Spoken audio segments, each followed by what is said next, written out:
All right, welcome back. It's time for us to talk health, and today on the health segment, Dr. Kelvin Owusu has joined us, and we're going to be talking about pregnancy, but not just pregnancy, breast cancer in pregnancy. That's right.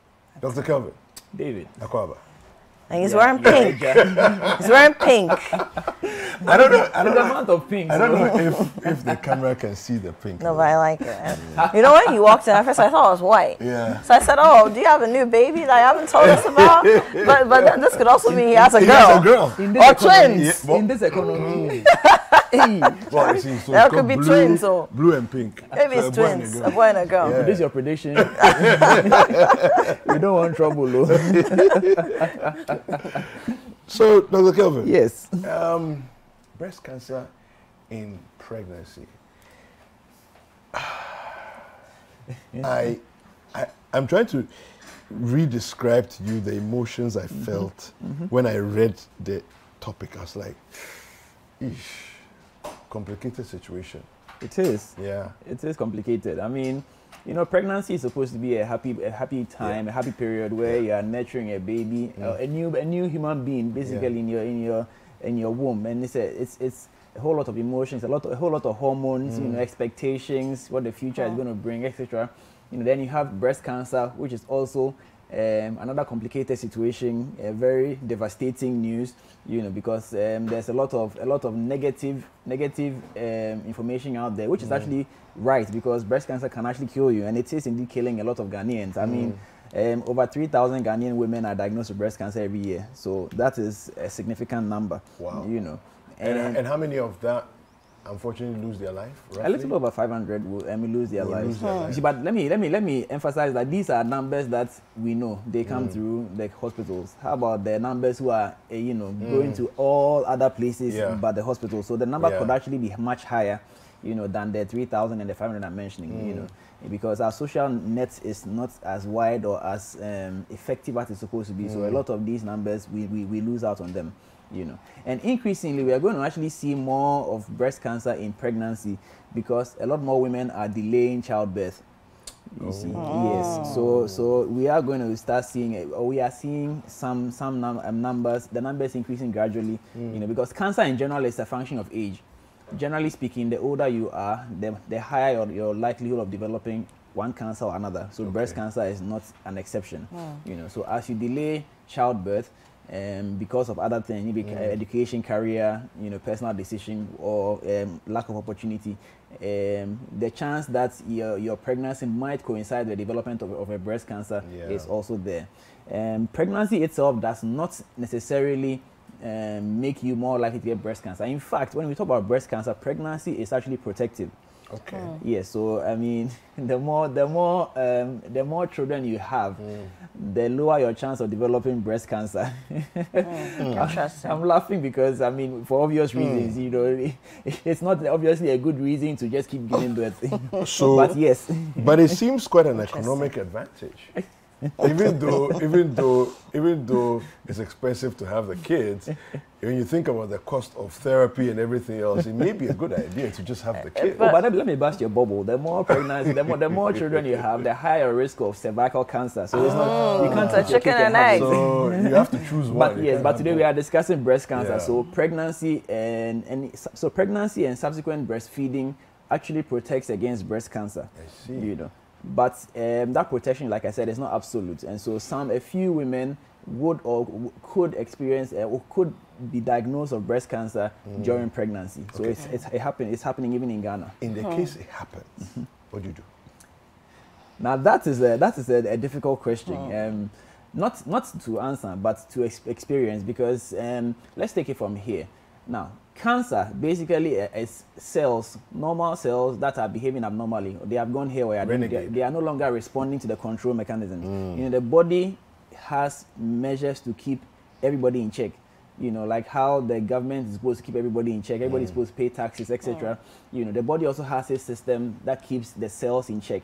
You know, so that you don't have too many fingernail cells than necessary. You don't have your eye cell growing on your fingers. You know, things must obey orderly. Yes. You know, but when the cells decide to do their own thing, then they develop into what we call a cancer. We call the cancer. So they are dividing by themselves. They are not dying when it's time to die, and new cells are just coming on board. Then it gets to a point they begin to break away and go and implant elsewhere. That's when we say the cancer has spread. You see, so keeping that in mind, the treatment of cancer, therefore, is aimed at trying to control cells that are dividing uncontrollably. Okay. Now, we have to also remember that there are cells in the body that already, by their nature, they tend to divide fast. You know, such as the cells in your mucosal linings. You know, such as your hair cells. You know, such as even your fingernail cells. You know, so that is why when you go through cancer treatments, some of the side effects of cancer treatment, you notice that those fast dividing cells begin to suffer. So people tend to lose their hair because hair is already a fast dividing cells. And these are the cells that would suffer the consequence of cancer treatment, because the cancer treatment is targeting fast dividing cells. You know, so hair cells begin to fall out. You notice that even the lining of your mucosa bleeding, so bleeding gum, bleeding from your anus and other orifices is also a side effect. You might even notice darkening of your nails and related things. Now, I'm giving this background because when you are pregnant, guess what? There's another set of cells that are dividing pretty fast, and that is the baby. So that makes that presents a real challenge. How do you treat the cancer and protect the baby?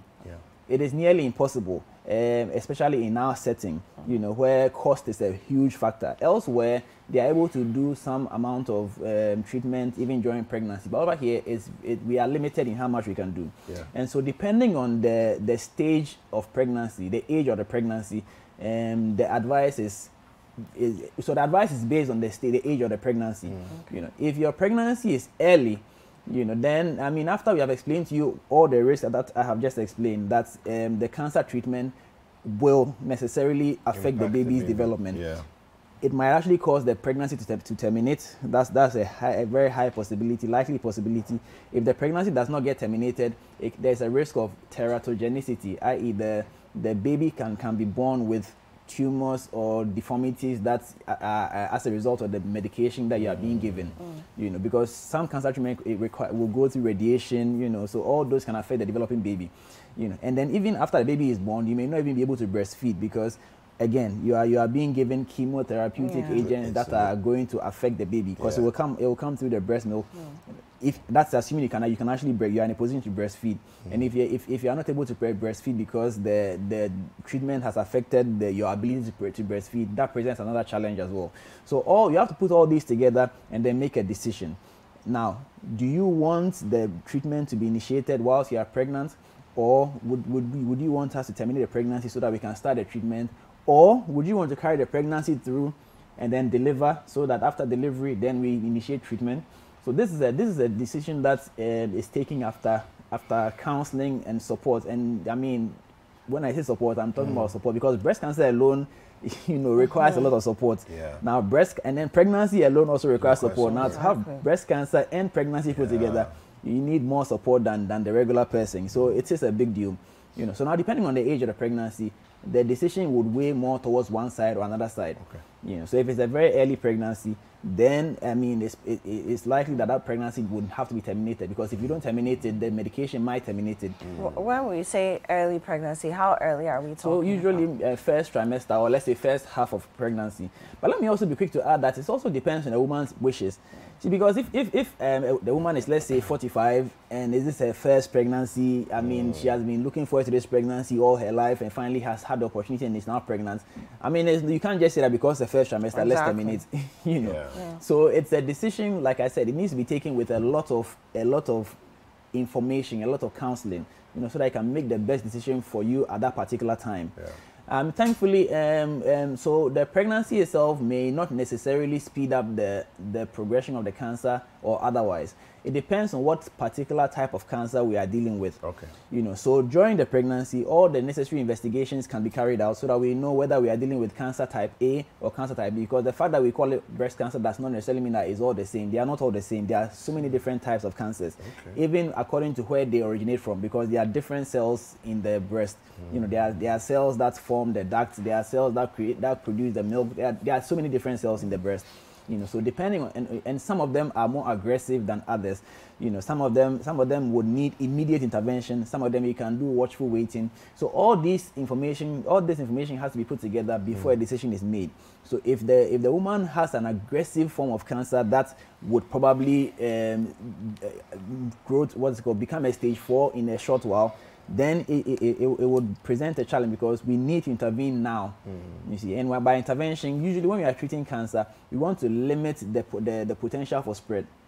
So depending on the size of the cancer, or let me put it this way, the size of the cancer can give an indication as to how quickly it's going to spread, or how much spread is possible. So if you discover a tumor and it's very small, the risk that it has already spread is smaller. So let's say we can hold on a bit, especially if it's not an aggressively growing tumor. If you discover a tumor and at the point of discovery it's already huge, then again it presents a challenge. You know, we need to intervene now, because the risk that it has already spread is high. You know, so all these must be put together before a decision is made, and it's not an easy decision for anybody, whether the doctor or the patient in this discussion. Yeah. What would you say to viewers who are watching, who may they don't know yet, but they are wondering if it's something that they may be approaching? You know, they've felt something and they're uncomfortable. What would you say to them as we wrap up? You see, I mean, that's why I guess the whole month is important. It starts with knowing yourself, knowing your breast. You know, you need to know the breast is for you. If you come to me as a doctor, yes, I might be able to examine it professionally and everything, but I don't know your breast as much as well as you know your breast. So you need to examine your own breast as often as you possibly can. At least once a month, you need to do it.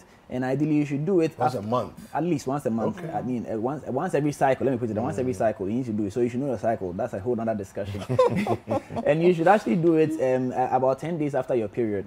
Okay. You know, it's because that's usually when the breast is not. It's less lumpy, it's less weighty, among other things. So that's usually the ideal time. You know, so when you know your breast, then when there's a slight change, you can pick it early, because early detection is key. Early detection makes all the difference. So if you can pick a change early, then you can report early, and then we can do the interventions early. You know, now if you are pregnant, obviously there are changes that go on in your breast, so it makes it a bit more difficult. So if you notice anything that you are not too sure of, you quickly report to the hospital and have the professionals do a thorough assessment. You know. Being pregnant means that there are things you cannot do. Don't go and do a mammogram. In fact, once you go to a mammogram, one of the first questions they'll ask is, are you pregnant? When was it? Or they'll ask the nicer way, when was the last period? Unfortunately, many women don't know their last period. So let me just take a few seconds. When a medical person, and emphasis on medical person, when a medical person asks for your last period, what we want is the first day that you started bleeding.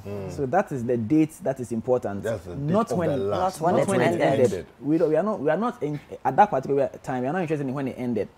It's actually the first day you started bleeding, because that also tends to be the first day of your next cycle. So the day you start bleeding, that is day 1 of the subsequent cycle. So it's a very, very important marker that you need. Every woman, as much as possible, needs to keep that date in mind. And don't get offended when we ask. I have a few followers who were telling me that they get offended when doctors keep asking, are you pregnant? But it's actually a very relevant question. Important question. No, but I mean, on another day, maybe we can, I don't know, maybe on Consumer Tech, and maybe have you on that segment talk about apps that help to track your cycle. I mean, when we were much younger, when we started out with cycles, we had singing notebook, you know, singing the small one, but now we have apps for that. And there's really no excuse. If you're on Instagram and TikTok, there's no excuse not to have an app to track your cycles. It's very, very critical and important. That those things, they have saved me in interesting ways. Yes. I can imagine. All right. Well, how do people get in touch with you, Dr. Well, I'm Kelvin? active on social media, Kelvin Owusu MD. You can find me on all channels. All right. Okay. So Dr. Kelvin is actually the head of occupational health and wellness at Claron International. All right. Well, let's take a quick break. But before we do that, we have some birthday wishes. Yes. Very, very necessary. So, from our sales team here, one of our sales team members here, Theophilus Mensah Ago, happy birthday to you, sir. Happy birthday. And then to our sister, Linda Kanko of TZ Head HQ. happy birthday to you as some well. of the best tour in town. Look, Sunday I go and Dawa Jollof. Ah, so you were in my hood and you did it. Wow, I'm offended.